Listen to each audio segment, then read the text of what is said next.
Okay. Hello. Good evening सभी को जय श्री श्याम। आप सभी का आपके श्योर सक्सेस इंस्टीट्यूट में स्वागत है। तो जल्दी से जल्दी सभी लोग फटाफट लाइव आ जाइए, फिर आज की क्लास को हम लोग कंटिन्यू स्टार्ट करते हैं। आज हम लोग एमसीक्यू सेशन करने वाले हैं, जो कि आपकी एग्जाम के लिए बहुत महत्वपूर्ण होने वाला है। आज हम लोग जितना हम लोगों ने पूरे एक वीक पढ़ा, उससे रिलेटेड एमसीक्यू करेंगे। ये एक ऐसा एमसीक्यू सेशन है जो एक तरीके से जो आप लोगों ने एक हफ्ते पढ़ा, अगर चाहे वो वन लाइनर क्वेश्चन हो या एक एक वन वर्ड वाले क्वेश्चन हो, तो उन सब में ये आपको थोड़ा सा आपके माइंड को बूस्ट करेगा कि हाँ, आप लोग कितना कैप्चर कर पाए हैं। क्वेश्चन के साथ साथ मेरे द्वारा भी बीच बीच में आपको प्रश्न करते चलेंगे, मतलब हम बीच बीच में आपको प्रश्न एक आध दो क्वेश्चन बीच बीच में हम आपको करते चलेंगे। जो क्वेश्चन होगा क्वेश्चन से रिलेटेड हम कुछ एक्स्ट्रा क्वेश्चन करेंगे, सो उसका भी आप लोग आंसर कमेंट माध्यम से करिएगा। तो चलिए देर ना करते हुए, आप लोग रेडी हैं एकदम पूरे उत्साह से, पूरे जोश के साथ? सभी अभ्यर्थी तैयार हो जाए, सभी प्रतिभागी तैयार हो जाए, जिससे आज की क्लास बहुत बेहतरीन जाए। और सबसे महत्वपूर्ण बात कि आप सभी लोग, वीरेंद्र जी, पल्लवी जी, अहिल्या जी, रुपेश जी, ठीक है, मंजुलता जी, सभी लोग क्लास को एक बार शेयर कर दीजिएगा। तो चलिए देर न करते हम लोग क्लास को बढ़ाते हैं आगे। पहला क्वेश्चन आपके सामने ये रहा, क्या दिया गया है? शिक्षक केंद्रित दृष्टिकोण क्या है? शिक्षक केंद्र, देखिए आपको ऐसे दो क्वेश्चन मिलेंगे, दो। एक पूछता है क्या, शिक्षक केंद्रित, और ये ध्यान रखिएगा, ये एक ऐसी क्लास है जिसमें आपको पूरा एमसीक्यू प्लस लेक्चर भी मिलेगा, और ऐसी क्लासें आपको यूट्यूब पे हमेशा देखने को मिलेगी। तो चैनल को सब्सक्राइब तो किए ही किए, बेल आइकन भी आप लोग प्रेस कर लें। एक शिक्षक केंद्रित होता है और एक होता है बाल केंद्रित, ठीक है? शिक्षक केंद्रित, बाल केंद्रित, यहां से दो क्वेश्चन आपके बनते हैं। सो आप लोग आंसर करिएगा। कक्षा में सब कुछ शिक्षक पर निर्भर करता है। छात्र किसी भी मामले में बहुत कम बोलते हैं, केवल एक सही है, एक दो दोनों सही है, ना एक ना दो, या केवल दो सही है? क्या लगता है? बी ऑप्शन, एक और दो दोनों सही है। सुभद्रा मैम, इंस्टीट्यूट का नंबर पे कॉल कर लीजिए, ठीक है? आएगी फन ब्लॉक से, जो जिस तरह से बातें चल रही है ना अभी, ठीक है, कम ज्यादा पोस्ट हो सकते हैं, लेकिन चांसेस हैं आने के, ध्यान रखिएगा। इसलिए अपनी तैयारी में लग जाइए। जो अभी सोच रहा है आएगी नहीं, आप अपना कंटिन्यू रहिए भाई। आपका सपना है शिक्षक बनने का, तो उसमें आपको प्रयास करना ही पड़ेगा। देखिए, शिक्षक केंद्रित की बात करें तो सर्वे सर्वा कौन होता है? शिक्षक होता है। यानी शिक्षक की भूमिका कैसी होती है, ये जो वर्ड्स है ना, इसको पकड़िए। अब ऐसे ही प्रश्न आते हैं, अगर व्यापम की बात करें तो व्यापम ऐसे प्रश्न पूछते हैं जो आप लोग शब्दों को पकड़ पाए। जैसे बात करें शिक्षक का व्यवहार कैसा होता है? अधिकारवादी होता है, ठीक है। शिक्षक कैसा होता है? निरंकुशवादी, ठीक है। शिक्षक कैसा होता है? निरंकुशवादी होता है। मतलब जैसा टीचर कहेगा वैसा ही बच्चों को करना पड़ेगा, टीचर अपने अकॉर्डिंग सारी चीजें व्यवस्थित करता है, तो शिक्षक केंद्रित कक्षा होती है। जैसे अगर बात करें कक्षा में सब कुछ शिक्षक पर निर्भर है, बिल्कुल। छात्र किसी भी मामले बहुत कम बोलते हैं, तो कौन ज्यादा बोलता है? शिक्षक बोलते हैं। तो दोनों बातें सही है, ये एक शिक्षक केंद्रित दृष्टिकोण को बताता है। लेकिन अगर बाल केंद्रित दृष्टिकोण की बात करें तो इसमें सब कुछ क्या होता है? बालक होता है। हमको जो पढ़ाना है बालक के अकॉर्डिंग पढ़ाना है, क्या पढ़ाना है? बालक के अकॉर्डिंग पढ़ाना है। कौन सा टीएलएम का यूज करना है? बालक के अकॉर्डिंग, सब कुछ बालक होता है। और वर्तमान में हमारी जो शिक्षा व्यवस्था है, वो ध्यान रखिएगा, वो बाल केंद्रित शिक्षा व्यवस्था है। कैसी है? बाल केंद्रित। चलिए नेक्स्ट क्वेश्चन पे। अगला क्वेश्चन है, शिक्षा के बारे में निम्नलिखित में से सही कथन का चुनाव करें। शिक्षा विद्यालय तक सीमित है। देखिए, शिक्षा के दो प्रकार है, ध्यान समझिएगा। ये सारे क्वेश्चन आपको बता दें, जितनी चीजें, अगर कोई पर्सन, कोई व्यक्ति बीएड किया, अगर बीएड के चारों सेमेस्टर अगर अच्छे से पढ़ ले पूरा कंप्लीट, या अगर आपने डीएलएड किया, डीएलएड का चारों सेमेस्टर डीएड किया है, तो भी तो आपको अलग से कुछ पढ़ने की आवश्यकता ही नहीं पड़ेगी, सब वहीं से आता है। तो अगर बात करें शिक्षा के प्रकार, तो शिक्षा के कितने प्रकार होते हैं? जरा कमेंट करिए आप लोग, शिक्षा के प्रकार। तो शिक्षा के प्रकार हम आपको यहाँ पे मेनली दो बताएंगे, ठीक है। हालांकि तो तीन होता है, लेकिन मेनली हम आपको दो प्रकार बताएंगे।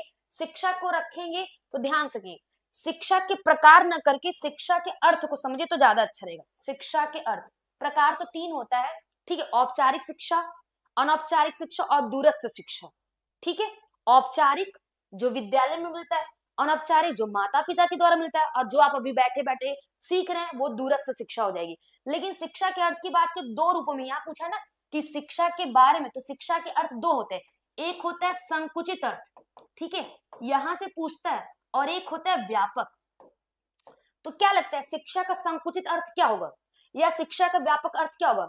स्कूल तक शिक्षा जो होगी, ध्यान रखिएगा, स्कूल तक शिक्षा, ठीक है, स्कूल तक की शिक्षा को ही हम लोग क्या कहते हैं, शिक्षा का संकुचित अर्थ। लेकिन ऐसी शिक्षा जो कैसी चलती है, जो जीवन पर्यंत चलती है, वो शिक्षा का व्यापक अर्थ रूप में लिया जाएगा। अब शिक्षा विद्यालय तक सीमित है, ये हम समझ रहे हैं, ये संकुचित अर्थ होगा, यही हम आपको बताने जा रहे हैं। शिक्षा का सही अर्थ है लेकिन ये संकुचित रूप में है। शिक्षा एक विधि है, शिक्षा जीवन पर्यंत चलने वाली प्रक्रिया, बिल्कुल ये शिक्षा का व्यापक अर्थ है, या शिक्षा का मेनली मुख्य अर्थ समझ सकते हैं। इनमें से कोई नहीं, तो ऑप्शन सी हो जाएगा करेक्ट आंसर। जिन्होंने सी बताया वो एकदम करेक्ट है। समझ में आया? बहुत बढ़िया रुपेश जी, राकेश जी, बेहतर, जसपुर से लाइव हैं। चलिए अगले क्वेश्चन की तरफ बढ़ते हैं। मनोविज्ञान का जन्म किससे हुआ? बताइए किससे जन्म हुआ? भूगोल से, नीति शास्त्र, दर्शन और संस्कृति से? बताइए मनोविज्ञान पहली सबसे फर्स्ट टाइम मनोविज्ञान किस के रूप में आपको दिखाई दिया, मनोविज्ञान आया तो किससे आया हुआ है? एकदम स्पीड में आंसर करिएगा और क्लास को शेयर कर दीजिएगा ताकि ये वीडियो सभी तक पहुंच सके। चल आंसर करते चलिए आप लोग।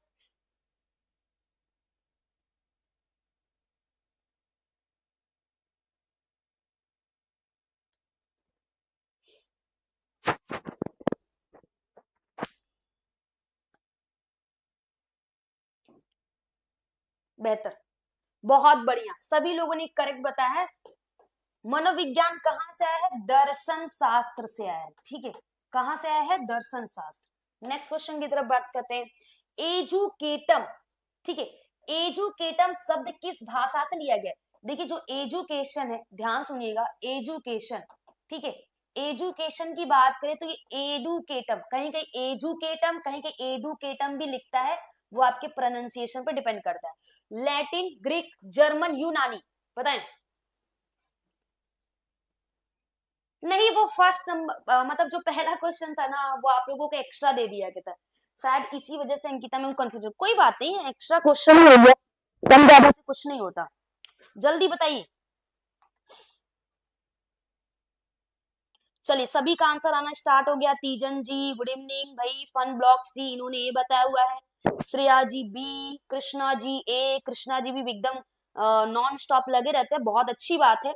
और शीतल जी ने भी ए बताया हुआ है। चलिए सभी लोगों ने आंसर कर दिया है, लेकिन अभी कुछ लोग हमारे यहाँ बचे हुए हैं, आप सब लोग उत्तर करिए भाई, सबके आंसर चाहिए, ठीक है, किसी एक दो के आंसर नहीं चाहिए, सबके आंसर चाहिए।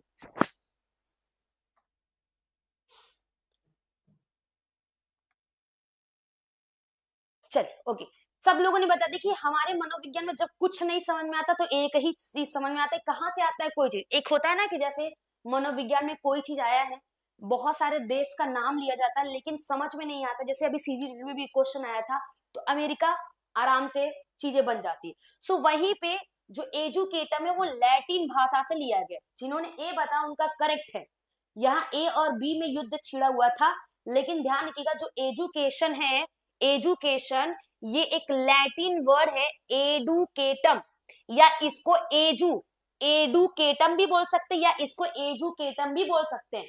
क्लियर है? चलिए नेक्स्ट, हाँ आगे, शिक्षा मनोविज्ञान में किसका अध्ययन किया जाता है? एकदम सरल डेफिनेशन बताएंगे और हमेशा आपको याद रहेगा, ये क्या है? शिक्षा मनोविज्ञान, ठीक है, इसका डेफिनेशन भी हम आपको सिखा रहे हैं। व्यवहार के परिमार्जन का, व्यवहार के परिमार्जन के लिए व्यवहार का अध्ययन, या केवल व्यवहार, या इनमें से कोई नहीं। शिक्षा मनोविज्ञान एकदम सरल, मनोविज्ञान के जो नियम सिद्धांत है, मनोविज्ञान के जो नियम और सिद्धांत, उनका शिक्षा में प्रयोग करना ही शिक्षा मनोविज्ञान। मनोविज्ञान के नियमों, सिद्धांतों, तरीकों जो भी हैं, उनका शिक्षा में यूज करना, दिस इज एजुकेशनल साइकोलॉजी, यानी शिक्षा मनोविज्ञान। तो सबका आंसर करेक्ट है। व्यवहार के परिमार्जन के लिए, आप अपने व्यवहार में परिमार्जन करना चाहते हैं, बदलाव लाना चाहते हैं, या संशोधन करना चाहते हैं तो इसके लिए आपको व्यवहार का दिन, अगर आपको मेरे व्यवहार में, मेरे बिहेवियर में चेंजेस लाना है तो सबसे पहले आपको मेरे बिहेवियर को जानना पड़ेगा, और बिहेवियर को जानने के लिए हम क्या करेंगे भाई, शिक्षा मनोविज्ञान की सहायता लेंगे। नेक्स्ट क्वेश्चन की तरफ बढ़ते हैं। रिपब्लिक, बहुत बढ़िया। चलिए, रिपब्लिक किसकी रचना है, और रिपब्लिक किसकी रचना है ये मुझे बताइएगा, और उनके बारे में एक दो और चीजें बताएंगे तो बड़ा अच्छा रहेगा। वो किनके गुरु है ये भी मुझे बताइएगा, उन्होंने क्या दिया ये भी मुझे बताइएगा। इतनी सारे क्वेश्चंस, बहुत बढ़िया। सभी लोगों का आंसर आ चुका है। देखिए, रिपब्लिक जिन्होंने दिया है उन्होंने आत्मा की अवधारणा दी, आत्मा की सबसे पहले अवधारणा, ठीक है, सबसे पहले इन्होंने कॉन्सेप्ट बताया, अवधारणा बताया, ठीक है। और ये हमारे अरस्तु के गुरु भी हैं, ये क्या है, अरस्तु के गुरु भी हैं, वन एंड ओनली ये हमारे हैं, कहाँ पे, प्लेटो साहब, ठीक है, प्लेटो। क्लियर, प्लेटो की बुक है रिपब्लिक, और ये द रिपब्लिक में ही इन्होंने आत्मा के बारे में बताया था कि आत्मा व्यक्ति में पाई जाती है और आत्मा के भाव से व्यक्ति किसी परम सत्ता ईश्वर की प्राप्ति करता है। बहुत बढ़िया। नेक्स्ट क्वेश्चन की तरफ बढ़ते हैं। मनोविज्ञान का जन्म किससे हो, रिपीटेड क्वेश्चन, जल्दी बताइए, ये रिपीटेड क्वेश्चन हो गया। प्लेटो और अरस्तु के गुरु हैं, कॉलसेनी के अनुसार मनोविज्ञान जन्म प्लेटो के, इन्होंने आत्मा के बारे में बताया। बहुत सुंदर, बहुत बढ़िया, काबिले तारीफ। ऐसे ही आप लोगों को सीखना है, लोगों से सीखना, सीखा करिए। कभी ये मत सोचिए कि कोई मेरे से आगे जा रहा है पीछे जा रहा है, नहीं भाई, ये भावना नहीं लानी चाहिए। आप लोग शिक्षक बनने जा रहे हैं तो लोगों से सीखिए। किससे हुआ, दर्शन शास्त्र, रिपीटेड क्वेश्चन था, आगे पीछे ऑप्शन कर दिया है। नेक्स्ट क्वेश्चन की तरफ बढ़ रहे हैं।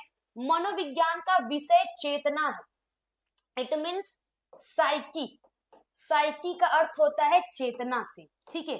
ये आया था कब, 19वीं शताब्दी, ठीक है। और किसका मत है, प्लेटो, अरस्तु, मैकडूगल, विलियम जेम्स, ये किसका मत है, ये उनका मत है जिनकी एक किताब आई थी 1890 में, ठीक है। इनकी एक बुक भी थी 1890 में। कौन बताना चाहेगा, हिंदी इंग्लिश में दोनों आप बताओगे चलेगा। 7 का डी, बहुत बढ़िया, सभी का आंसर करेक्ट है। लेकिन एक देखिए, ये जो हम सिर्फ क्वेश्चन आंसर नहीं करा रहे, ये एक्स्ट्रा चीजें हम आपसे पूछ रहे ताकि आपका जो नॉलेज जो आप लोगों पढ़े हैं वो आपका एक बार फिर माइंड में आ सके। एनीवन गेस, इनकी एक किताब भी थी 1890, इसी किताब में इन्होंने चेतना की अवस्था को परिभाषित किया, चेतना की अवस्था को परिभाषित किया। चेतना ही जीवन है, जीवन ही चेतना है। Principle of introduction of social psychology, नहीं, इंट्रोडक्शन ऑफ सोशल साइकोलॉजी ये 1908 में आई थी, विलियम मैकडूगल की बुक थी, इसमें व्यवहार शब्द आया था। प्रिंसिपल ऑफ साइकोलॉजी, क्या बात है प्रीति जी, मोनिका जी, आउटलाइन मतलब कुछ भी, आउटलाइन 1905 में आया तो कोई बात नहीं।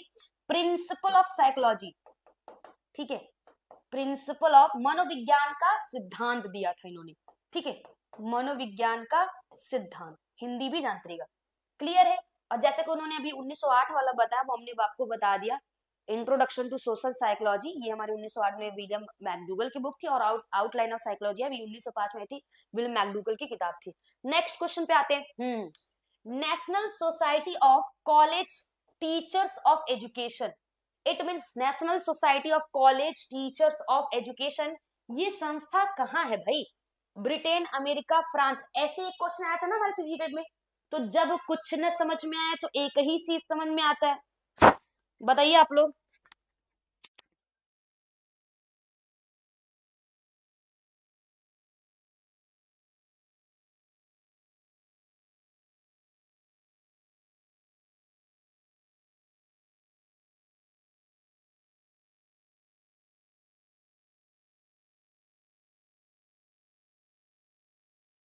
बी ऑप्शन, हाँ जी, अमेरिका, बिल्कुल, ये है अमेरिका में, अमेरिका के शिकागो, जानते रहेगा, अमेरिका के किस शहर में, शिकागो, ठीक है।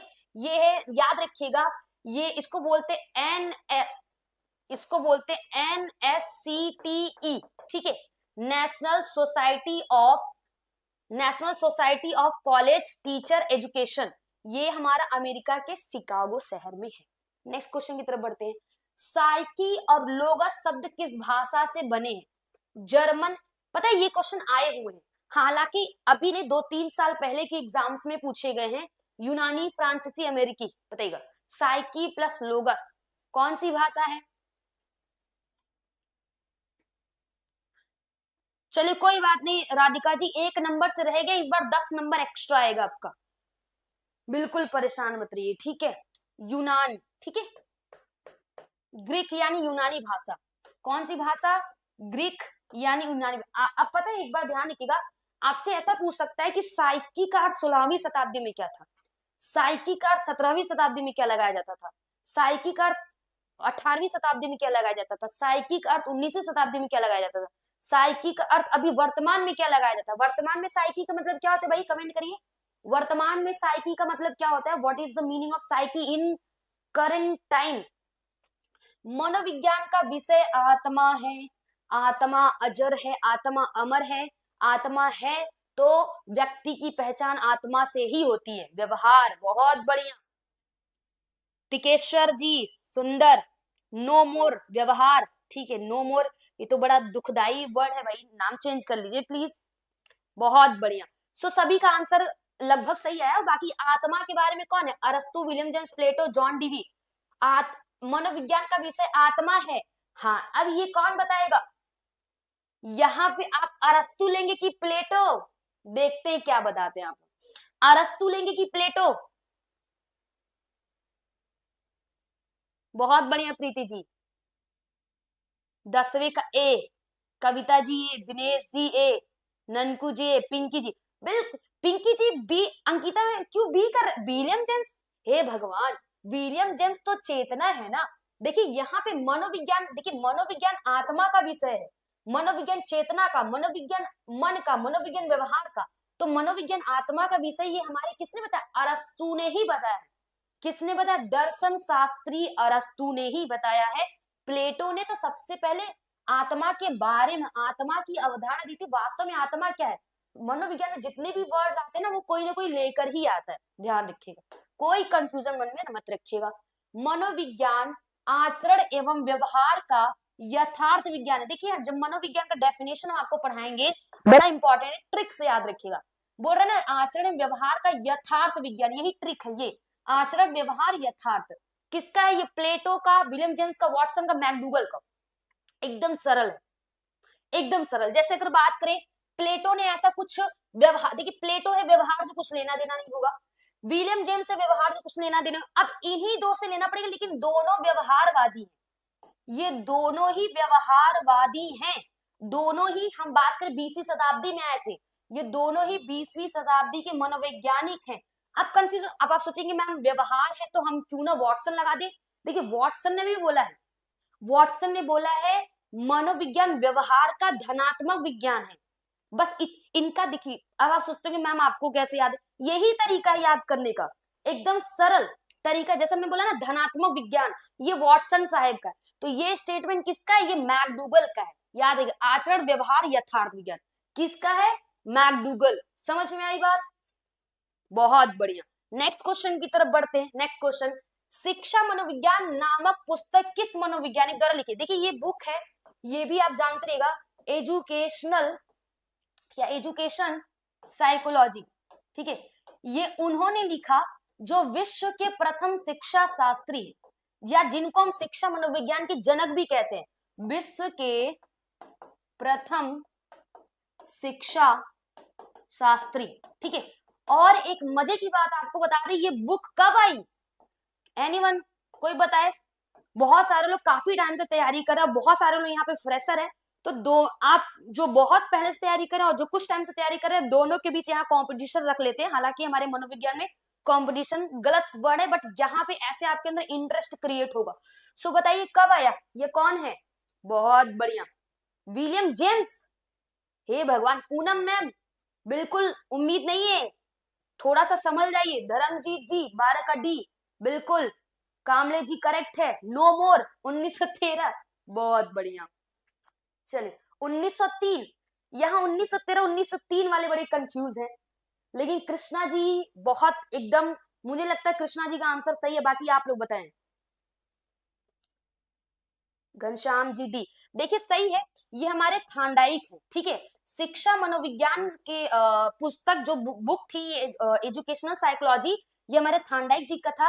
ये विश्व के प्रथम शिक्षा शास्त्री हैं और इनका जो ये बुक आया था 1913 नहीं, कब आया था? ये अक्सर नेट पे कंफ्यूज कर देता है, मेरी बात ध्यान सुनिएगा आप लोग। अभी क्लियर है जी? मंजुलता जी कब आई थी? 1903 में। कहीं कहीं आपको क्वेश्चन आंसर में 1913 लिख सकता है, तो कंफ्यूज नहीं होना है, ठीक है। चलिए आगे बढ़े। तो यहां से हम लोग 4 क्वेश्चन देखे। कितने क्वेश्चन देखा हम लोगों ने? 4, 1 2 3 4, ठीक है। माइंड में अपना सेट करते चलिए। एमिल किसकी किताब है भाई? एमिल द हेलोइस एमाइल, इसको बोलते क्या? एमाइल। ये हमारे प्रकृतिवादी है। कौन है ये? प्रकृतिवादी। पता है ये लोग कौन है? ये सब ना जब मनोविज्ञान आया ना स्टार्टिंग में, तो उससे ये सब रिलेटेड थे। इन लोगों के बारे में जब आप नेट वगैरह पढ़िए तो इन लोगों के बारे में बड़ा डिटेल में पढ़ना रहता है, हालांकि यहाँ पे उतना डिटेल में नहीं पढ़ना रहता। बहुत बढ़िया। ये कौन है? रूसो, ठीक है। द एमाइल या द हेलोइस एमाइल बुक है ऐसा करके। ये किसकी किताब है? हमारे रूसो साहब की है, ठीक है। नेक्स्ट क्वेश्चन की तरफ बढ़ते हैं। आ गया ना, शिक्षा मनोविज्ञान पुस्तक किस वर्ष प्रकाशित हुई? यहाँ मुझे एक ऑप्शन 1913 रखना चाहिए था, ठीक है। यहाँ मुझे एक ऑप्शन 1913 रखना चाहिए था। जितना क्वेश्चन के ऑप्शन हम आपको कंफ्यूज करने वाले रहेंगे, आपका जो कॉन्सेप्ट उतना स्ट्रांग होता जाएगा। क्वेश्चन के ऑप्शन जितने कंफ्यूजिंग रहेंगे ना, आपका कॉन्सेप्ट उतना कह सकते हैं कि क्लियर होता जाएगा, उतना स्ट्रांग होता जाएगा। सो बिल्कुल सभी लोगों ने सही बताया, 1903, ठीक है। एजुकेशनल साइकोलॉजी, बाकी एनिमल साइकोलॉजी भी इनकी किताब है, जानते रहिएगा। अगले क्वेश्चन की तरफ बढ़ते हैं। प्रथम आधुनिक शिक्षा मनोवैज्ञानिक है। प्रथम आधुनिक शिक्षा मनोविज्ञान, भाई मतलब शिक्षा मनोविज्ञान के जनक कह सकते हैं।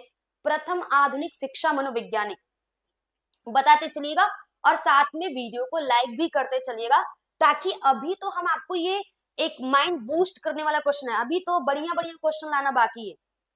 बहुत बढ़िया। आरना जी, धर्मजीत जी, फन ब्लॉग, पिंकी जी, कविता जी, बेहतर, वंदना जी। ये कौन है हमारे? ये है एडवर्ड थांडाइक, ठीक है। देखिए इनको तो जानते रहिएगा। ये क्या है? प्रयोगात्मक मनोविज्ञान के जनक। ये क्या है? ये हमारे प्रकार्यवाद है। क्या है? प्रकार्यवाद। पहली प्रयोगशाला खोली, दूसरी प्रयोगशाला खोली। ये पहली प्रयोगशाला संवेदना पर आधारित थी, इनकी प्रयोगशाला प्रत्यक्षीकरण पर आधारित थी। बीएफ स्किनर की बात करें, इन्होंने क्रमादेशित अधिगम विधि दिया था। बाकी बीएफ स्किनर हमारे ऑपरेट कंडीशनिंग ले जाने जाते हैं, लेकिन कुछ एक्स्ट्रा जानिए। ये हमारे क्रमादेशित अधिगम के लिए जाने जाते हैं। क्रमादेशित अधिगम एक बार यूपी टेट में पूछ चुका है, ध्यान रखिएगा। सो ये हमारे कौन हो जाएंगे? थांडाइक। नेक्स्ट क्वेश्चन की तरफ बढ़ते हैं फटाफट। मनोविज्ञान में व्यवहार का अध्ययन किया जाता है। सिंपल सा क्वेश्चन, व्यवहार का अध्ययन किया जाता है। अरस्तु, प्लेटो, विलियम जेम्स वॉटसन। अरस्तु आत्मा का अध्ययन किया जाता है, प्लेटो आत्मा का अध्ययन किया जाता है, विलियम जेम्स चेतना का अध्ययन करता है। तो इसका आंसर क्या हो जाएगा आप सब लोगों के द्वारा? मुझे पता है आप सब लोग जल्दी जल्दी खटाखट आंसर दे देंगे। 16 का डी। बहुत बढ़िया, बेहतर। चलिए क्लास को आप लोग और भी शेयर कर दीजिएगा ताकि इंटरेस्टिंग क्लास जाए।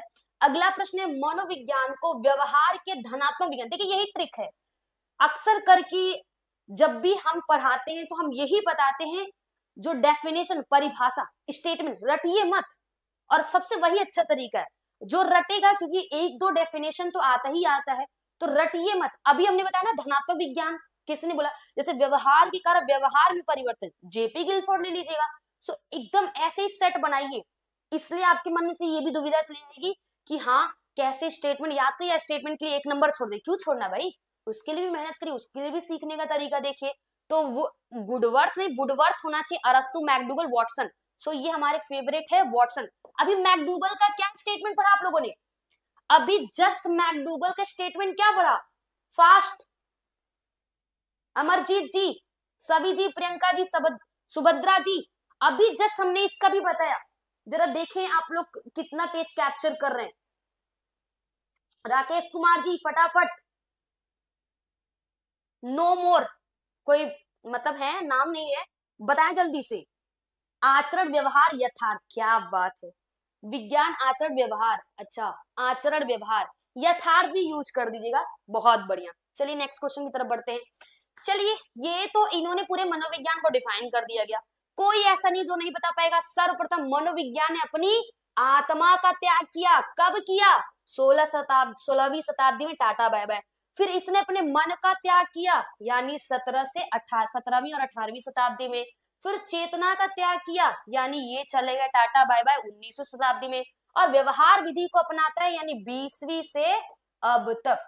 क्या हो जाएगा? 20वीं से अब तक। तो वॉटसन, वुडवर्थ, विलियम जेम्स, अरस्तु। सो ये वन एंड ओनली कौन हो जाएंगे? हमारे वुडवर्थ का स्टेटमेंट है। इन्होंने पूरे मनोविज्ञान को डिफाइन कर दिया गया। बहुत बढ़िया खेमलता जी, राधे राधे। बेहतर है राकेश जी, राधिका जी, आरना जी। नेक्स्ट क्वेश्चन की तरफ बढ़ते हैं। अब देखिए, पता है ये एक दो परिभाषा ऐसा है, आपको बता दे, जो लोग प्री बीएड पीरियड मतलब पढ़ते हैं, सॉरी प्री बीएड पीरियड, जो लोग डीएलएड पढ़ते हैं, 2 साल तैयारी करते हैं, बीएड की तैयारी करते हैं, तो जब उनका सेमेस्टर एग्जाम होता है ना, तो उस एग्जाम में ये सब ऐसी परिभाषा पूछते हैं। तो वही सारी चीजें तो हमारे टेट और शिक्षक भर्ती में भी आती है। ये भी एक ट्रिक है, मनुष्य की अंतर्निहित पूर्णता को अभिव्यक्त करना ही शक्ति। अब इतना मुझे नहीं पता, लेकिन अंतर्निहित पूर्णता यही आपका ट्रिक है। अंतर्निहित पूर्णता यही ट्रिक है। शंकराचार्य, अरस्तु, स्वामी विवेकानंद, जॉन डीवी। ठीक है, क्या बात है मोनिका जी, बहुत बढ़िया। घनश्याम जी, विवेकानंद जी, एकदम करेक्ट है। ये स्टेटमेंट किसका है? स्वामी विवेकानंद जी का है। एक्चुअली में यहाँ पे मनुष्य की अंतर्निहित पूर्णता को व्यक्त करना ही शिक्षा है, ऐसे, या शिक्षा मनुष्य की अंतर्निहित शक्तियों का विकास करती है, ऐसे भी कभी कभी स्टेटमेंट आता है। सो वो याद रखिएगा, हमारे किसका है? जॉन डीवी का। नेक्स्ट है एक और, ये वाला भी देखिए, ये भी बड़ा इंपॉर्टेंट है। शिक्षा से मेरा अभिप्राय बालक तथा मनुष्य के शरीर, मस्तिष्क और आत्मा के सर्वांगीण विकास। तो कुछ नहीं करना, 2 बातें याद रखिएगा, 3 बातें याद रखिएगा। शरीर, मस्तिष्क, आत्मा, और इनका क्या करना? इनका करना हमें होलिस्टिक डेवलपमेंट, यानी सर्वांगीण विकास। ठीक है, सर्वांगीण विकास। और हो सकता है आप लोगों में से कुछ लोग कह रहे हो मैम क्वेश्चन को इंग्लिश में भी करिए। तो देखिए, ये ऐसे क्वेश्चन थे, मुझे लगता है कि अगर इंग्लिश नहीं रखेंगे तो भी आपका बन जाएगा। सो आप लोग उसके लिए परेशान मत होइए। तो ये स्वामी विवेकानंद, शंकराचार्य, महात्मा गांधी, अरस्तु किसका है जी? One and only Mahatma Gandhi. अब थोड़ा हम महात्मा गांधी के बारे में मनोविज्ञान में चर्चा कर देते हैं। महात्मा गांधी के जानते रहिएगा, बेसिक शिक्षा किसकी देन है? महात्मा गांधी। वर्धा योजना किसकी देन है? महात्मा गांधी। बुनियादी तालीम योजना, बुनियादी तालीम योजना, महात्मा गांधी। ये नोट कर लीजिएगा, ठीक है। बेसिक शिक्षा आता है।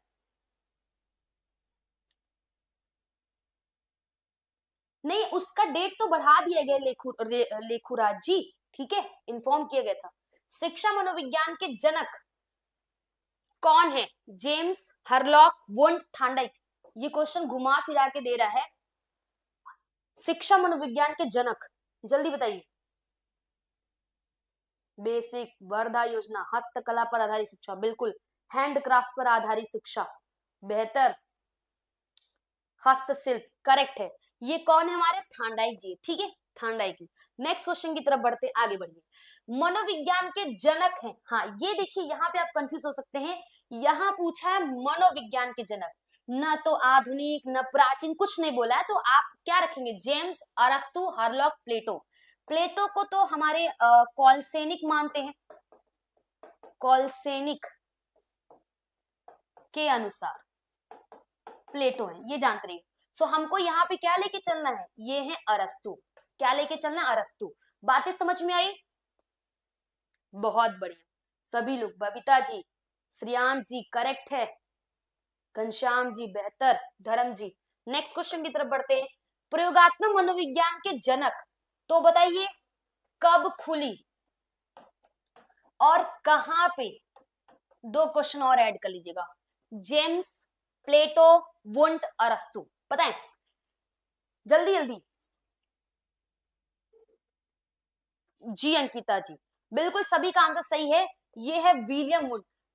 मनोविज्ञान की सबसे पहली प्रयोगशाला किसने खोली? विलियम वुंट ने खोली। कब खोली? 1879 में, ठीक है। और कहां पे खोली? जर्मनी के लिपजिंग, ठीक है, जर्मनी के लिपजिंग नामक स्थान पे नेक्स्ट क्वेश्चन, हमारे सभी, हाँ अब थोड़ा सा हमने कल आपको पढ़ाया था साइको एनालिटिकल साइकोलॉजी, मनोविश्लेषण, मनोविज्ञान, तो उससे रिलेटेड कुछ क्वेश्चन है। अब ध्यान पूर्वक समझिएगा, क्वेश्चन आपको समझ में आएगा। हमारे सभी दमित विचार, मतलब ऐसे विचार जो दब के रह गए, आप इसकी जगह रख सकते दमित इच्छा। दमित इच्छा का केंद्र, दमित इच्छा का भंडारण कहां पे होता है? भंडारण गृह। ये क्वेश्चन आ चुका है एग्जाम में, टेट के एग्जाम में ऑलरेडी पूछ चुका है, ये ध्यान रखिएगा। ओके, सो जो इच्छाएं पूरी नहीं हो पाती वो कहाँ स्टोर होती है? वो हमारे चेतन में, पूर्व चेतन, अचेतन। हाँ, अब देखिए इसको तो आप जानते थे कि वो इच्छाएं कहाँ जाती? ईदम में। जो इच्छाएं पूरी नहीं हो पाती वो कहाँ जाती है? वो ईदम में जाती है। ध्यान सुनिएगा, जो इच्छाएं पूरी नहीं हो पाती वो ईदम में जाती है, और ईदम को ही, बड़ा इंपॉर्टेंट है भाई, ये सिगमंड फ्रायड का है। और सिगमंड फ्रायड हर बार आपकी, सिगमंड फ्रायड आपके हॉस्टल वार्डन में भी पूछ लिया, हॉस्टल वार्ड एग्जाम में भी सिगमंड फ्रायड को नहीं छोड़ा गया है, तो इनको हल्के मत लीजिए। अगर आप इनको हल्के में लेंगे तो ये भी जब क्वेश्चन एग्जाम में आ जाएगा तो आपको हल्के में ले लेगा। सो सिगमंड फ्रायड ने व्यक्तित्व के 3 प्रकार बताए थे, या मन के 3 प्रकार बताए थे, ईदम, अहम, पराम। जो हमारी इच्छाएं अंदर, वो इच्छा अगर पूरी नहीं हो पाती वो एक जगह स्टोर होती है, वो ईदम में जाती है। और ईदम के बारे में बताया, हमारे अंदर सबसे पहले ईदम विकसित होता है, ईड, ईदम विकसित होता है। ईदम क्या होता है? शारीरिक इच्छा और मानसिक इच्छा होती है, तो शारीरिक इच्छा हावी हो जाती है मानसिक इच्छा पर, यानी मानसिक इच्छा पर जब शारीरिक इच्छा हावी हो जाती है तो हमारे अंदर क्या होता है? ईदम होता है। तो क्या सही क्या गलत कुछ जानकारी नहीं होती, क्या सही है क्या गलत इसके बारे में कोई चर्चा विचर्चा नहीं होती है। तो जब क्या सही है क्या गलत है, आपके आसपास क्या हो रहा है, आपको कुछ भी समझ नहीं आ रहा है, तो वो कहां जाएगा? वो किस मन में जाएगा? मैम हॉस्टल वार्डन में इतना ज्यादा हाई कट ऑफ कैसे पड़े? अच्छा एक बात ध्यान रखिएगा, थोड़ा सा हम अपना यहाँ पे एक एक्सपीरियंस शेयर करना चाहते हैं आप लोगों के लिए, ठीक है? ध्यान सुनिएगा कि हॉस्टल वार्डन का जब एग्जाम हुआ था, थोड़ा सा 2 मिनट हम लेंगे आपको बताने के लिए। हॉस्टल वार्डन का जब एग्जाम हुआ था तो एग्जाम में कट ऑफ बताया गया, ठीक है? अलग अलग आप लोग कट ऑफ सुने, लेकिन हमने भी आपको एक कट ऑफ बताया था, और जो कट ऑफ हमने बताया था वो हाई ही था, क्योंकि मात्र 300 पोस्ट थे और इतने सारे लोग, उसी में SC ST OBC general category divide था। और जब हमने इतना कट ऑफ बताया था तो क्वेश्चन का सेट देखा आप लोगों ने, क्वेश्चन पेपर देखा, आप लोग कहे इतना कट ऑफ तो नहीं जाएगा, ये बहुत ज्यादा कट ऑफ आप मैम बता दे रही है। आज उन लोगों को समझ में आ रहा होगा जो लोग ये सोच रहे थे कि इतना ज्यादा कट ऑफ नहीं जाएगा मैम, आप ज्यादा कट ऑफ बता दे रही है, तो ये आवाज उन तक जरूर पहुंचनी चाहिए जो ये ऐसा सोच रहे थे, ठीक है? तो ईदम में है, तो ईदम, हमारा ईदम किस मन से रिलेटेड होता है? जब हमें कुछ भी नहीं पता, मतलब सही गलत के बारे में कोई जानकारी नहीं है, तो ये किससे होता है? अचेतन मन के में होता है। किसके द्वारा? अचेतन। तो option C is correct answer, ठीक है? समझ में? हमारी सभी दमित विचारों का केंद्र होता है अचेतन में। कहां होता है? अनकॉन्शियस में। समझ में आया जी? लेकिन अभी क्या है, देखिए एक्चुअल में क्या होता है, हर चीज बताया नहीं जाता यहाँ पे, लेकिन अब ऐसा नहीं कि आपका व्यू बढ़ाने के लिए ज्यादा लोग जुड़ जाए, कुछ भी आके हम आपको बता के चले जाएं, ऐसा बिल्कुल नहीं। इसलिए हम लोग ये सोचते हैं हम लोग ऐसी चीज बोले जो सच हो, ऐसा ना हो कि बाद में कुछ और निकले फिर ये हो कि श्योर सक्सेस इंस्टीट्यूट से ये बताया गया। तो इसलिए आपको जो जानकारी दी जाती है बहुत सोच समझ के, सारे सोर्स को ध्यान में रख के फिर आपको जानकारी दी जाती है। तो जो हॉस्टल वार्डिंग के लिए लोग बोल रहे थे ना, अब देखिए कट ऑफ 75+ ही जा रहा है कि नहीं जा रहा है? चलिए आगे बढ़ते हैं।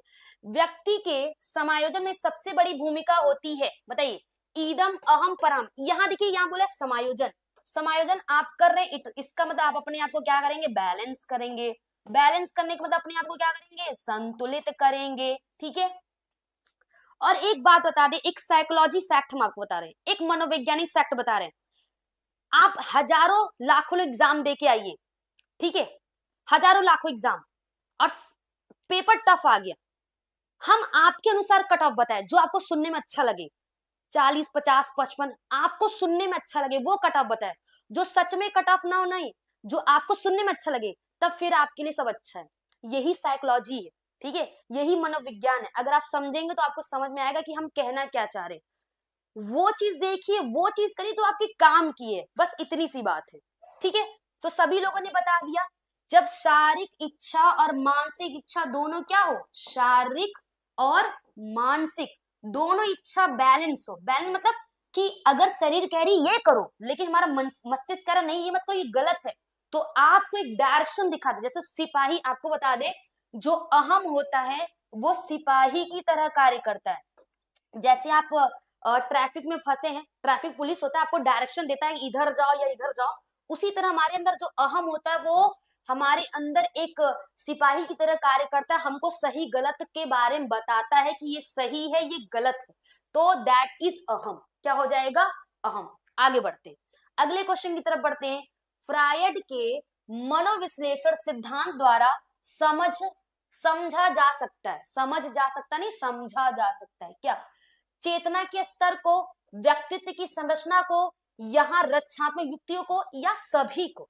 समझिए, ध्यान समझिएगा, हमारे मनोविश्लेषण हालांकि फ्रायड की बात करें मनोविश्लेषण में, तो इन्होंने व्यक्तित्व की संरचना भी बताई थी ना, क्या क्या, ईदम, अहम और पराहम। लेकिन एक बात हमने आपको पहले बताया था कि सिगमंड फ्रायड ने चेतन, अचेतन, अर्धचेतन बताया है। ये पता है इन्होंने ज्यादा हाईलाइटेड किसको किया, ज्यादा इंपॉर्टेंट किसको माना, अचेतन को। कैसे माना हम आपको बताएंगे नेक्स्ट क्लास में, उसके बारे में, वो पूरी कहानी है। ठीक है, सो क्या हो जाएगा बताइए जी। अच्छा, रक्षात्मक युक्तियां समझ रहे हैं, रक्षात्मक युक्तियां 2019 शिक्षक भर्ती में यहां से क्वेश्चन बने थे। ठीक है, 2019 शिक्षक भर्ती में यहाँ से क्वेश्चन बने थे। रक्षात्मक युक्तियों की बात करें, जैसे चोरी हमने किया लेकिन उसका इल्जाम किसी और पे डाल दिया, चोरी हमने किया उसका एग्जाम किसी और पे डाल दिया। ठीक है, सो इस तरह कुछ रक्षात्मक युक्तियां थी, वो हम आपको बताएंगे। लेकिन इसमें अगर देखा जाए मनोविज्ञान में मनोविश्लेषण की बात करें, तो चेतना के स्तर को, व्यक्तित्व की संरचना को, यहाँ रक्षात्मक युक्तियों को, इन सब के बारे में सिगमंड फ्रायड ने बताया है, जानते रहिएगा। नेक्स्ट क्वेश्चन की तरफ बढ़ते हैं। वे भावनाएं, हाँ अब यहाँ पे आंसर करिएगा आप लोग, वे भावनाएं जिनके प्रति लोग तब जागरूक होते हैं जब ध्यान केंद्रित करते हैं, मतलब जब ध्यान केंद्रित करेंगे तब जागरूक होंगे, उसके पहले जैसे नोटिफिकेशन आया तब रेडी हो जाए, उसके पहले बढ़िया से आराम से बैठे रहिए। चेतन, पूर्व चेतन, अचेतन, वे भावनाएं जिनके प्रति लोग तब जागरूक होते हैं जब ध्यान केंद्रित होते हैं, यानी ये पहले से होता है, समझ रहे हैं ना, ये पहले की भावना होती, सोच के, पिछले सभी क्लास का। चलिए ओके, आंसर करते चलिएगा 28 नंबर क्वेश्चन का। एक बार क्वेश्चन को और भी पढ़िए आप लोग अच्छे से, फिर आपको समझ में आएगा।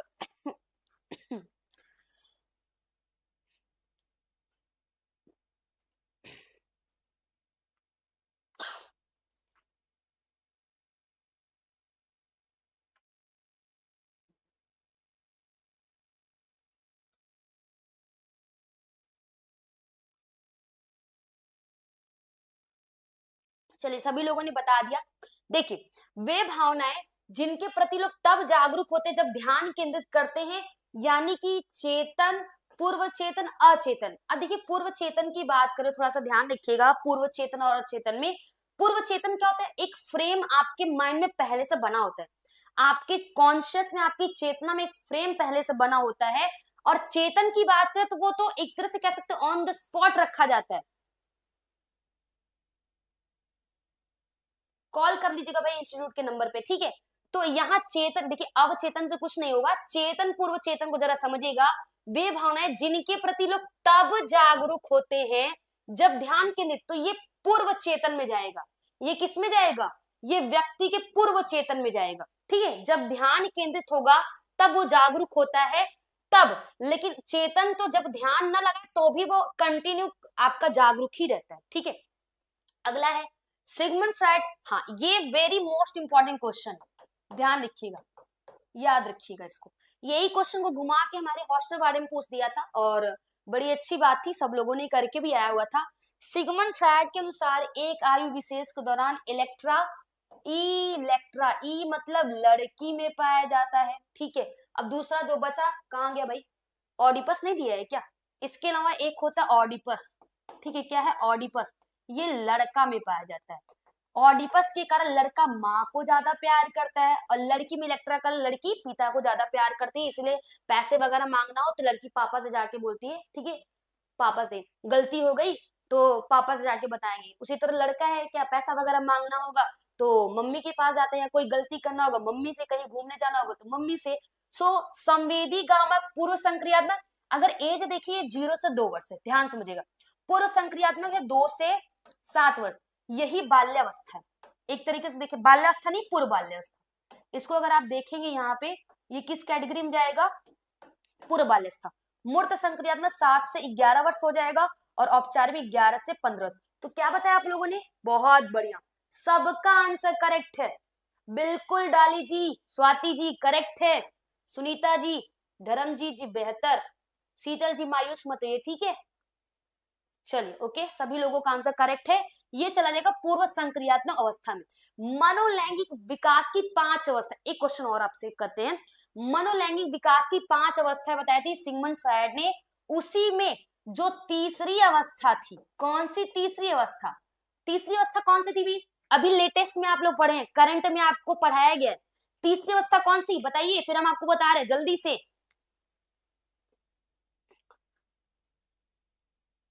ओरल स्टेज, एनल स्टेज, ये तो पहला दूसरा, अगर पहला अवस्था ओरल स्टेज था, दूसरा एनल स्टेज था, लेकिन तीसरी अवस्था क्या थी,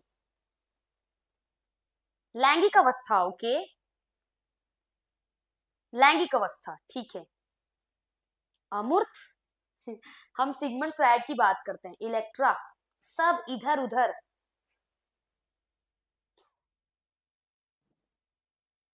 ऑडिपस इलेक्ट्रा, हमने जो पूछा शायद आप लोग समझ नहीं पाए मेरे क्वेश्चंस को, कहाँ गए भाई धुरंधर लोग। लैंगिक अवस्था, ओके। समाज, मीनू जी, मैम ये याद नहीं आ रहा है, कोई तो बताएगा, किसी को तो याद होगा।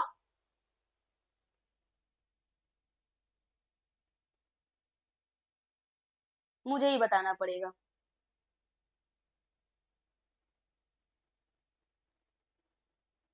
चलिए कोई बात नहीं, अवचेतन, जिसके मन में जो आ रहा है वही बता दे रहे हैं, ओके कोई बात नहीं।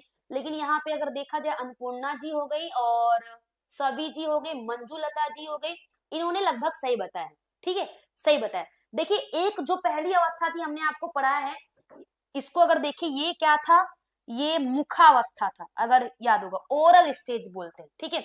दूसरा क्या था, गुदा स्टेज, सॉरी गुदा अवस्था, ठीक है, एनल स्टेज है, ठीक है। उसी तरह तीसरी अवस्था जो थी वो लैंगिक अवस्था थी, ठीक है। तीसरी अवस्था क्या थी, लैंगिक अवस्था। इसी अवस्था में इन्होंने इलेक्ट्रा और ऑडिपस ग्रंथि के बारे में बताया था, यही हम आपको बताना चाह रहे हैं। इसी अवस्था में उन्होंने इलेक्ट्रा और ऑडिपस ग्रंथि के बारे में बताया था। हाँ, इसके अलावा 2 अवस्था और थी, चौथी अवस्था क्या थी, सुप्तावस्था, चौथी अवस्था क्या थी, सुप्तावस्था, और पांचवी अवस्था क्या थी भाई, जनन, जनन अवस्था, ठीक है, जनात्मकता या जनन अवस्था कह सकते हैं, जो कि किशोरावस्था से रिलेटेड होता है, ठीक है। अभी क्लियर हो गया सबको, कोई दिक्कत नहीं है, फास्ट बताइए आप लोग जल्दी से, कंफर्म कर दीजिएगा कि आप सबको क्लियर है।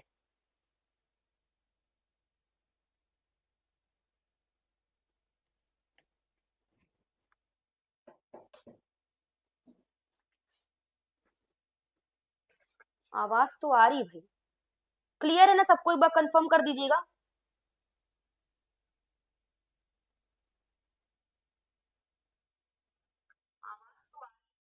चलिए ऐसे बता के डराया मत करा करिए आप लोग।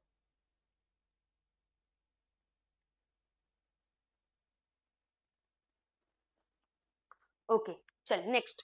और अगर इसकी इंग्लिश भी जानते रहिएगा तो ये वो भी फैलिक स्टेज है, ये भी जानते रहिएगा, ओके। तो 5 अवस्था, 5 अवस्था, मुखा, गुदा, लैंगिक, सुप्ता, जननात्मक अवस्था, सिगमंड फ्रायड के अनुसार। गेस्टाल्ट का अर्थ उत्साह, संपूर्ण एकीकरण, धारणा या अंतर्दृष्टि। गेस्टाल्ट का अर्थ क्या है बताएं आप लोग जी।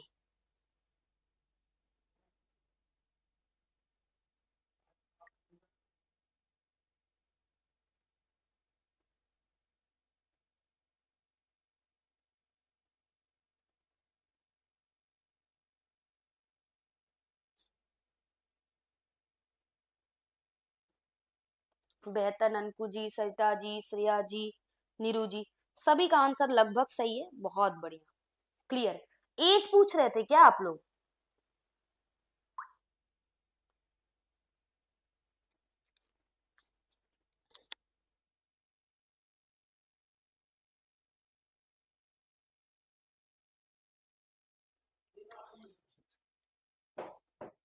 चल, ये हमारे कौन है, मतलब ये हो जाएगा उत्साह संपूर्ण एकीकरण, क्योंकि गेस्टार्ट का मतलब ही होता है क्या, पूराकार। ठीक है, गेस्टार्ट मतलब पूराकार होता है, मैम ने बोला है, थोड़ा सा होल्ड रखिएगा, बता दे रहे हम आपको। ये जो मुखावस्था होता है, यही पूछ रहे थे ना टाइम टेबल, प्रीति मैम जल्दी फास्ट बताइए, यही पूछ रहे थे ना। ये आपका जन्म से 0 से 1 वर्ष लगभग होता है, ये आपका 1 से 3 वर्ष लगभग होता है, ठीक है। और कहाँ गया, फैलिक लैंगिक अवस्था, यहाँ पे 3 से आपके 6 वर्ष होता है, और सुप्तावस्था 6 से 11 वर्ष होता है, और 11 से ऊपर, ठीक है, 11 से ऊपर। अभी क्लियर हो गया होगा जी। गेस्टाल्ट का अर्थ क्या होता है, पूर्ण रूप से, समग्र रूप से। Next question.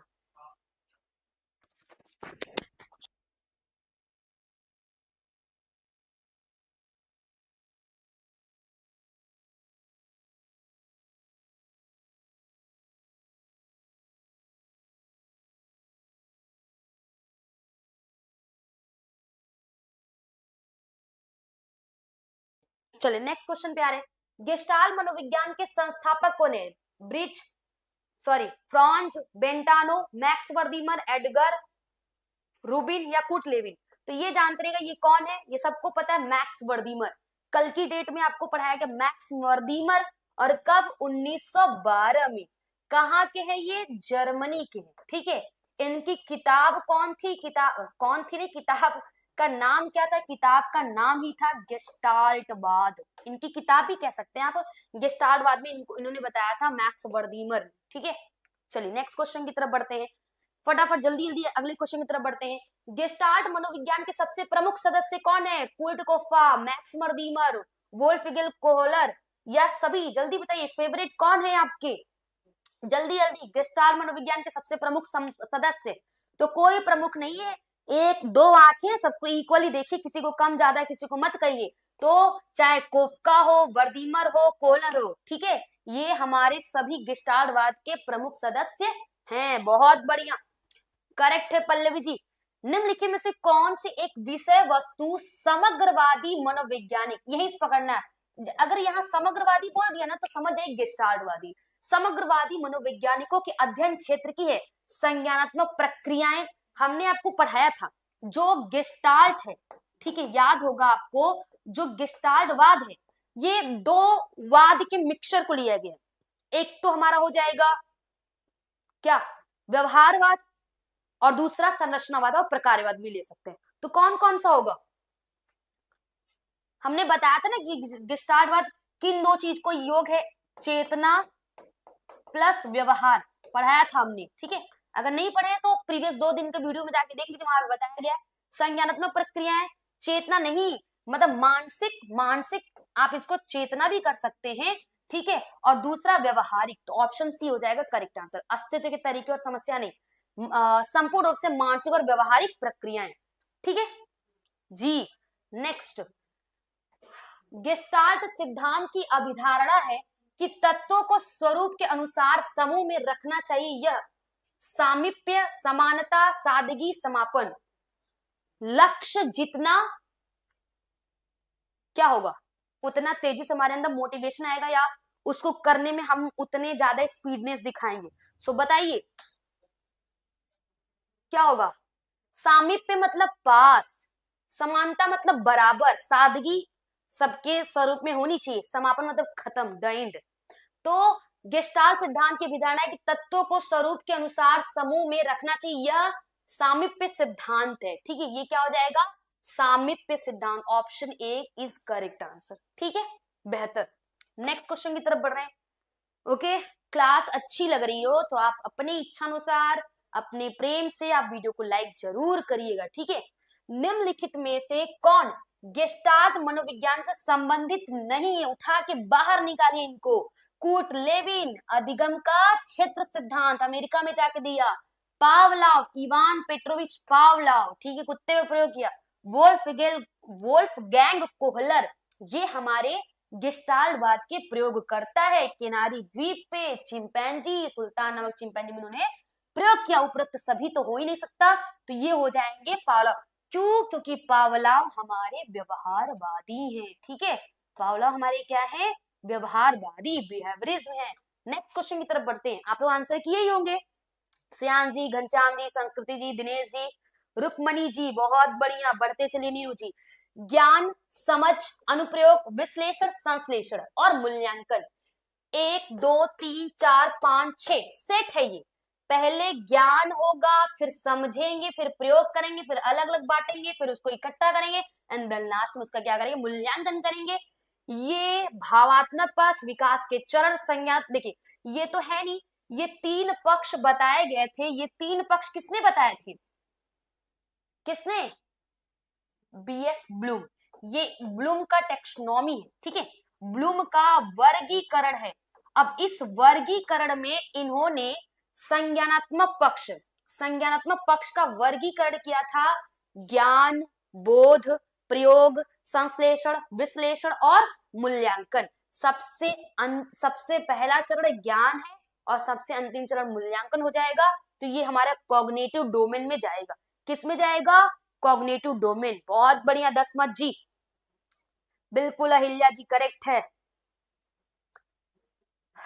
नेक्स्ट क्वेश्चन की तरफ बढ़ते जल्दी जल्दी। विद्यार्थी संख्याओं की गणना करने के लिए अपनी उंगलियों का उपयोग करते हैं और ऐसे सिखाना चाहिए प्राइमरी स्तर पे।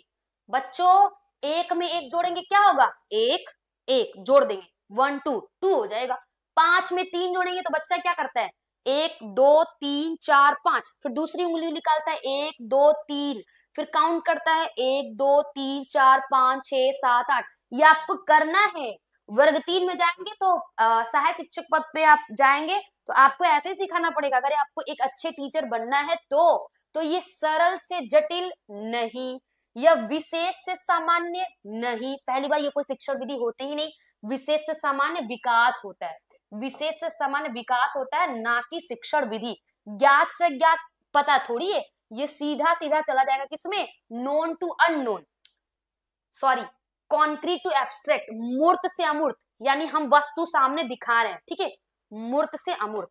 अगला क्वेश्चन है, छात्रों को अपने स्कूल के वातावरण में जिम्मेदारी और गर्व की भावना पैदा करने के लिए अपने स्कूल को साफ रखने में शामिल होना चाहिए। बहुत बढ़िया, मतलब छात्र को अपने स्कूल के वातावरण में जिम्मेदारी और गर्व की भावना पैदा करने के लिए, अगर बच्चा स्कूल की साफ सफाई करता है तो वो अपने आप को एक जिम्मेदारवान और गौरवान्वित महसूस जरूर करेगा।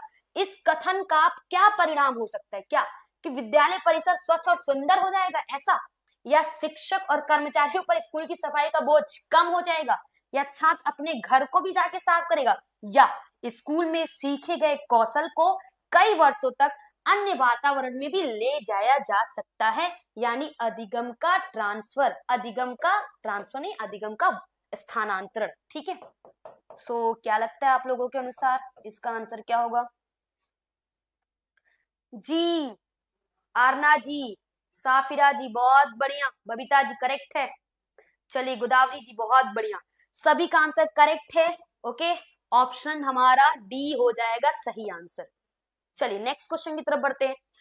पत्राचार के माध्यम से सीखना, हमने बताया था शिक्षा के प्रकार स्टार्टिंग में। शिक्षा के प्रकार, अभी आप लोग कौन सी शिक्षा ले रहे हैं? यही तो ले रहे हैं शिक्षा, ठीक है। शिक्षा के प्रकार, शिक्षा के प्रकार आप लोगों ने 3 पढ़ा होगा। बीएड अगर आपने किया तो हाँ, आप ये नोट्स बनाए होंगे, आपकी कॉपी में अभी भी मौजूद होगा अगर आप प्रॉपर कॉलेज गए होंगे। 3 प्रकार के होते हैं, एक क्या हो जाएगा? औपचारिक, और दूसरा अनौपचारिक, और तीसरा निरौपचारिक। निरौपचारिक को हम लोग क्या कहते हैं? दूरस्थ शिक्षा करते हैं, जो कि आप दूर बैठे शिक्षा ग्रहण कर रहे हैं, जीवन भर की शिक्षा नहीं, औपचारिक शिक्षा नहीं, अनौपचारिक शिक्षा नहीं। ये हो जाएगा क्या? निरौपचारिक शिक्षा, दूरस्थ शिक्षा, या आप कह सकते हैं ऑनलाइन मोड में शिक्षा। दूरस्थ शिक्षा, जैसे अभी आप लोग शिक्षा ग्रहण कर रहे हैं, ये निरौपचारिक शिक्षा हो जाएगी, ठीक है, ऑनलाइन मोड। बातें समझ में आ गई? सब लोगों ने कुछ और बताया था क्या? एक सेकंड देखने दीजिए, हमने ऑप्शन तो देखा नहीं। अच्छा BC, औपचारिक अनौपचारिक दूरस्थ, लेकिन कुछ लोग, बताइए बताइए, चलिए बताते चलिए। राजू जी, तो आपका यहाँ कोई काम नहीं है, आप प्लीज जरूर यहाँ से जा सकते हैं, ठीक है। जो सीखने है वही यहाँ पे मौजूद रहे, जिनको नहीं सीखना है वो फ्री है, स्वतंत्र है, वो कहीं भी जा सकते हैं, ठीक है। चलिए, अपने मुंह से नहीं बताया जाता, क्लियर है, आगे बढ़ते हैं। काहे गलती कर दिया आप लोग?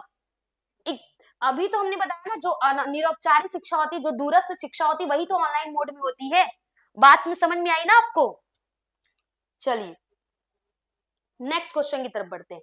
अगला प्रश्न है, एक शिक्षक कक्षा में प्रभावी अधिगम को निम्नलिखित में से किसके द्वारा बढ़ा सकता है?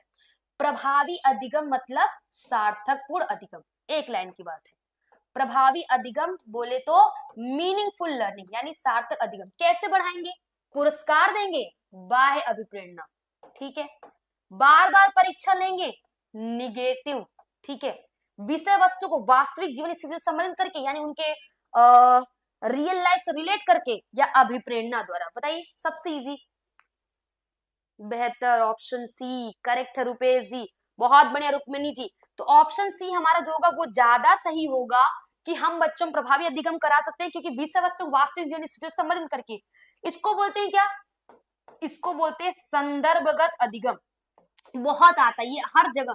अब सीटेट वगैरह में देखिए तो बहुत पूछता है, कॉन्टेक्स्ट, बच्चों के कॉन्टेक्स्ट में हो, बच्चों के प्रसंग में हो, बच्चों के संदर्भ में हो, बच्चों से संबंधित भी हो, ठीक है।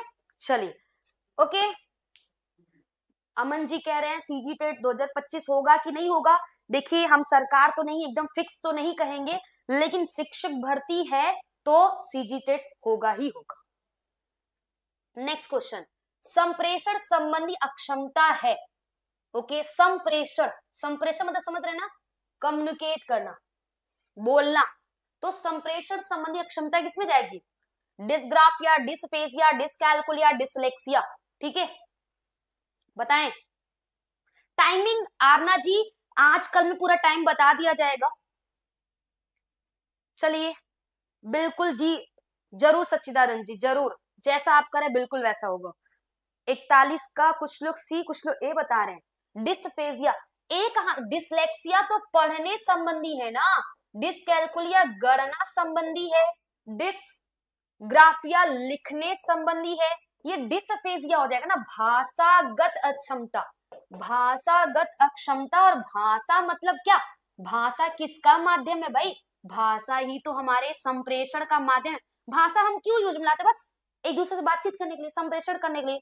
अगर हमें कम्युनिकेशन न करना हो तो सच बताएं, भाषा कोई लेना देना ही नहीं, भाषा कोई मतलब ही नहीं। चुपचाप मुंह बांध के बैठे रहिए, ना किसी से बोलिए ना कुछ कहिए। नेक्स्ट क्वेश्चन की तरफ बढ़ते हैं। क्रमादेशित अधिगम की अवधारणा किसके द्वारा दी गई? ये अगर आप क्लास अभी अटेंड किए आज का तो आप आंसर करेंगे।